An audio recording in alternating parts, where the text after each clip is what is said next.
National Campus, Guangzhou Women and Children's Medical Center. Taking the sea windmill as the shape,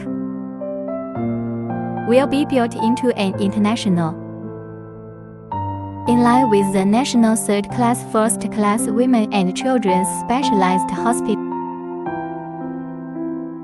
The wall of the project is mainly made of off-white pinner wall panels,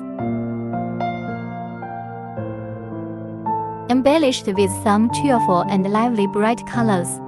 Make the whole medical space bright and clear, warm and relaxed. Create a safe, comfortable and clean, and a fresh and dynamic medical environment.